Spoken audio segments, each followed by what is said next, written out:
Bonjour tout le monde et bienvenue à Parlons Otaku. Aujourd'hui, je vous présente You My Baby.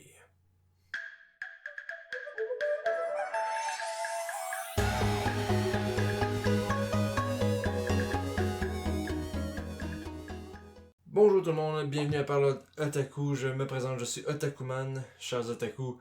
J'espère que vous avez lu votre manga favori, écouté peut-être votre série animée préférée. En bref, j'espère que vous passez une excellente journée. Alors que moi, personnellement, j'en ai une excellente aussi. Pour ceux qui ne sont pas, qui ne nous suivent pas sur la page Facebook, vous auriez peut-être pas remarqué, mais j'ai commencé à faire des évaluations de manga. En fait, je pense qu'on est rendu, si je me souviens bien, à 12, donc celui-ci serait le 13e. C'est ça. Donc au départ, on faisait des évaluations écrites sur Facebook, mais je me suis dit, tant qu'à faire des évaluations écrites, essayez de vous le vendre le mieux possible, de vous le montrer, et de juste montrer la page de couverture sur Internet, ben, je me suis dit que ça serait peut-être mieux que je vous le montre en personne. Et que je vous montre peut-être aussi quelques extraits, quelques images, en fait, pour mieux vous montrer, en fait, le manga en question. Et donc, on serait techniquement rendu au numéro 13, si je me souviens bien, si je me trompe pas. Et donc, le 13e, c'est You My Baby. Donc, You My Baby, c'est un shoujo, en fait, qui a été écrit et dessiné par Aoi Tomosue. Voilà, là on a une belle image. Voilà. Donc Aoi Tomosue, si je me souviens bien, c'est son premier manga à vie. C'est un one-shot, donc c'est une histoire qui se lit en un tome. Ça a été fait par, si je me souviens bien, donc ça a été fait par Shueisha en 2017. Et c'est finalement arrivé en France, en français, ça a été fait par les éditions Akata en 2020. Donc c'est du nouveau, c'est vraiment du nouveau, ça vient d'arriver au Québec, ça fait pas très longtemps. Si je me souviens bien, c'est ça, ça a été produit par les éditions Akata dans environ février, si je me souviens bien, et ça vient d'arriver au Québec. Donc c'est un shoujo de type romance et tranche de vie, vraiment des plus basiques. Donc, c'est ça. Et au Québec, vous pouvez vous les procurer dans les magasins comme Animation J, Otaku Manga Lunch. Les magasins de manga de votre région devraient l'avoir, selon moi. Donc, je vais vous lire la quatrième de couverture, le résumé de la quatrième de couverture dans le ton le plus dramatique que je puisse faire. Ce n'est pas moi qui ai changé, c'est ma manière de le regarder.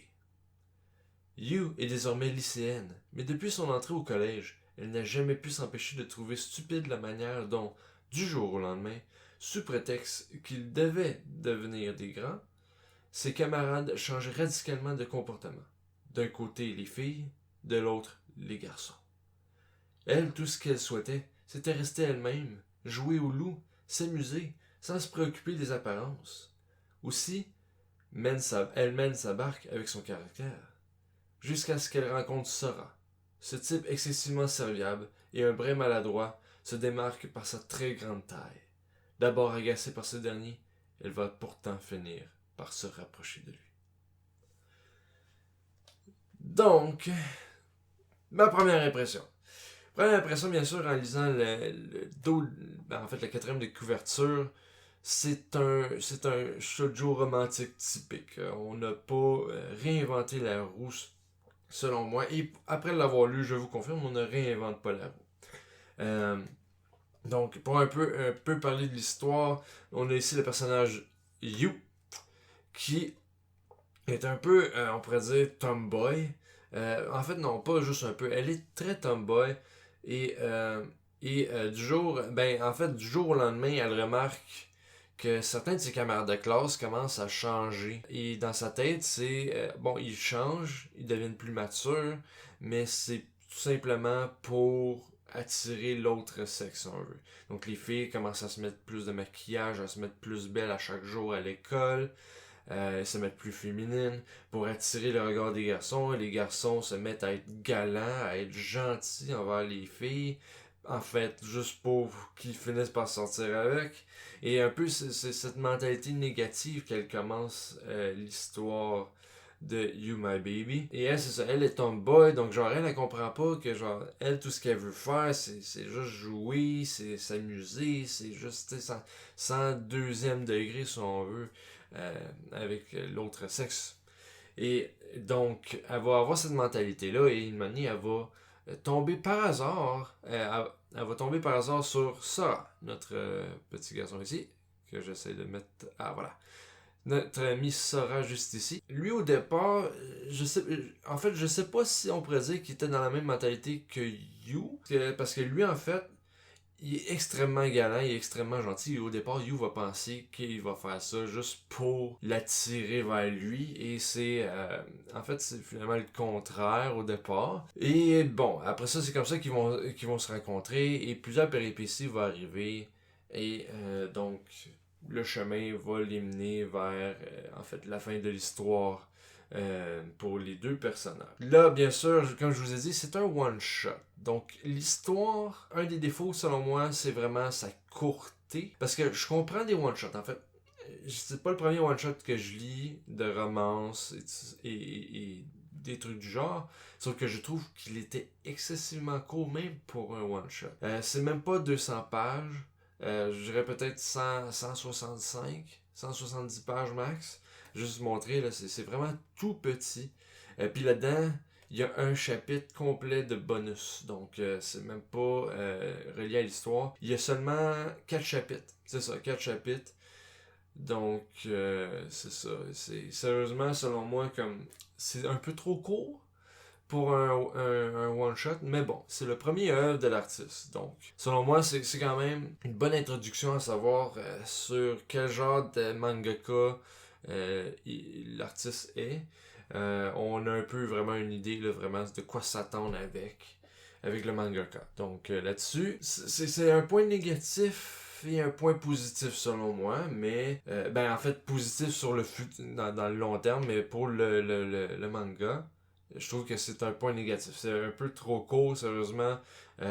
Selon moi, il n'y avait pas assez de développement dans le changement parce qu'au fur et à mesure que le manga va avancer, l'idéologie de You va changer envers la situation dont elle est au niveau de devenir mature. Parce que You, c'est le personnage, selon moi, qu'on peut se rapprocher lorsqu'on était en fait dans la phase entre jeune adolescent et adulte, où qu'on commence à changer sérieusement, à devenir mature, mais aussi à voir les changements dans la société, en fait, avec nos camarades de classe, si on veut. Elle est vraiment stickée sur je veux rester dans l'enfance, alors que le monde commence à devenir plus mature autour d'elle.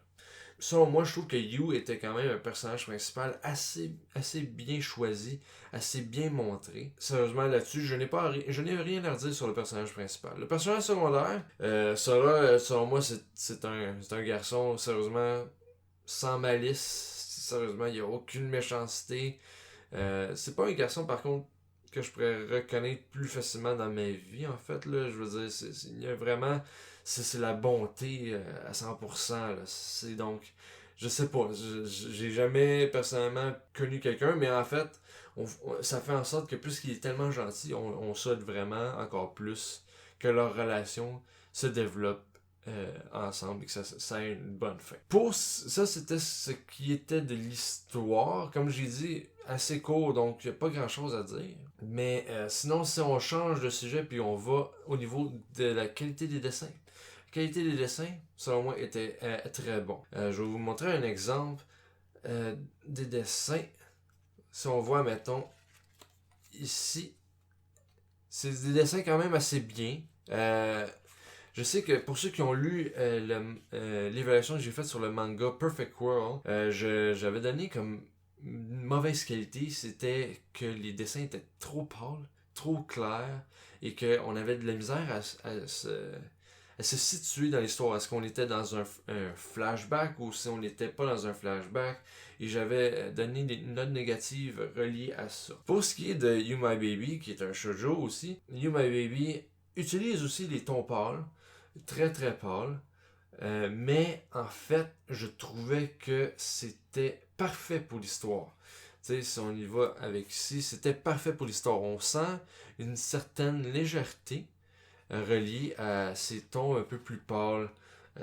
Et sérieusement, c'est un peu l'effet, je pense, que le mangaka voulait faire avec ce ton-là. Et donc, selon moi, l'utilisation du ton pâle a été bien dosée, bien mis en évidence de façon positive pour le manga. Sinon, si on va avec le dessin des personnages, ben là, bien sûr, je vous en ai montré déjà quelques images. J'aimais beaucoup les traits lorsqu'il y avait les gros plans reliés à Sora ou à Yu aussi. Le personnage très bien dessiné. Personnage très bien dessiné. Sora ici, sérieusement, rien à redire. Et ici, on voit même avec Yu, avec son accoutrement. L'accoutrement est bien dessiné. Les arrière-plans sont bien dessinés. Les détails sont bien là. Donc, au niveau des dessins, pas grand chose à dire. J'ai juste un petit point à dire. Et c'est la page de couverture. Page de couverture qui, on voit bien, ont essayé de jouer avec la couleur. Ben, en fait, moi je vois bien, je sais pas pour vous, relié avec la lumière. Mais ils ont essayé vraiment d'utiliser comme le bleu avec un blanc. Mais là, il y a des couleurs jaune pâle, orange pâle, bleu pâle. Et ainsi de suite. Donc, ils ont vraiment joué avec le pâle. Et je n'ai pas techniquement de problème avec ça. Là où j'ai un problème, c'était, ok, bien sûr, là, le You My Baby dans l'arrière-plan, qui est caché par presque tout, en fait. Donc, on voit plus ou moins le You My Baby, mais ça, encore une fois, c'est correct. Là où j'ai un problème, c'est au niveau du dessin. Je ne sais pas si c'est une erreur, en fait, ou une erreur de frappe. Mais regardez bien, You. Est-ce que vous voyez quelque chose d'anormal? Moi, en tout cas, j'en vois un tout de suite. Selon la position du soulier, You, elle serait soit en train de se fouler la cheville, se briser la jambe, carrément, parce que si on voit avec, en tout cas, avec la direction du pied, moi, c'est la première chose que j'ai remarqué, c'est que j'avais l'impression que son pied était cassé. donc, donc, c'est le seul point négatif. Je sais que c'est piqué un peu, mais j'ai vraiment l'impression que son pied est cassé. Donc, qu'est-ce qui se passe? Puis on dirait que Sora, il se dit, mais voyons donc, qu'est-ce que j'ai fait? Mais bref. Sinon, vraiment, au niveau du dessin, j'ai pas rien à redire vraiment. C'est vraiment le seul point que j'ai à donner. Aussi, ah oui, je vais vous montrer à quoi ressemble le manga à l'extérieur de sa jaquette. Parce qu'ici, on a la jaquette, comme on dit. Sauf que pour ceux qui sont pas au courant, les mangas, des fois, ont des affaires cachées à l'arrière de celle-ci. Et celui-ci en fait partie, mais en fait, c'est pas très caché. C'est pas tant de nouveauté, mais ça donne juste une nouvelle couverture. C'est en fait You My Baby encore écrit de haut en bas, mais c'est l'image de la quatrième de couverture. Et pour ce qui est de l'arrière du manga, ici, ça c'est supposé techniquement être la quatrième de couverture, mais c'est l'image qu'on a sur la couverture ici. Donc, c'est juste inversé avec un petit peu le You My Baby qui est un petit peu changé. Donc, il n'y a pas grand changement relié à ça. Donc, voilà. C'était pas mal les seuls points vraiment que je pouvais parler sur ce manga-là, puisque vraiment, il y a sa courté. Et vraiment, avec le point que j'aimais quand même l'histoire. L'histoire est assez directe, quand même assez direct. On niaisait pas sur le sujet. Donc ça, sur ce côté-là, c'était assez positif pour moi. Mais l'histoire assez courte et peut-être un mini demi-point à enlever à cause de ça, mais bref. C'est pour ça qu'avec le tout, je donne à You My Baby la note de 6.5. 6.5 sur 10. J'aurais pu en mettre plus, mais vraiment, après avoir lu le manga qui m'a pris peut-être 30 minutes à lire, même pas, je trouvais vraiment que le fait que l'histoire était vraiment courte, c'est un petit peu décevant. Même si on a une fin à proprement dit parler, c'est quand même un peu décevant de dire, bon, ben j'ai déjà fini le manga. Donc, c'est vraiment ça qui a changé sur le fait que j'aurais pu donner un 7.5, un 8 peut-être même. C'est vraiment pour ça que je l'ai mis à 6.5 parce que c'est vraiment assez court, c'est très très court. Surtout en incluant que là-dedans il y a un chapitre bonus. Donc vraiment c'est mon seul point que je tic. C'est mon seul point que je reste vraiment ancré dessus. Donc c'est pour ça que je donne vraiment un 6.5. C'est un manga que si vous aimez les shoujo romantiques purs, ben vous êtes servi avec celui-ci. Mais c'est un manga qu'il ne faut pas vous attendre à payer un prix pour le temps que vous lisez ce manga-là. Surtout sachant que c'est un one-shot, donc il n'y a pas de tome 2, pas de tome 3. C'est donc relié avec ça. Le prix, selon le nombre d'heures que vous lisez, c'est pour ça que je donne un 6.5. Ne vous attendez pas à une grosse lecture. C'est plus un manga que je vous conseillerais si vous attendez en fait la suite de votre série que vous êtes déjà en train de lire. Mettons le tome 12 de votre série est reporté à cause soit du COVID ou peu importe. Ça peut bien vous faire attendre. Donc, ça peut être déjà ça. Ou si vous lisez un manga qui est très gore, si on veut, qui est très graphique, et vous voulez vous alléger le cœur avant d'aller vous coucher, ben, ça peut être une autre option. Voilà. J'espère que vous avez aimé, apprécié l'évaluation que j'ai faite pour You My Baby. Si vous avez aimé l'évaluation, s'il vous plaît, laissez-moi un beau petit pouce bleu, ça serait vraiment très apprécié. Et si vous avez déjà lu You My Baby, s'il vous plaît, laissez-le moi savoir dans les commentaires. On va pouvoir discuter de soit notre appréciation, notre désappréciation de l'œuvre. Et bien sûr, j'espère vous voir au prochain épisode, la semaine prochaine. Là-dessus, je vous dis salut et n'oubliez pas, soyez otaku. Au revoir!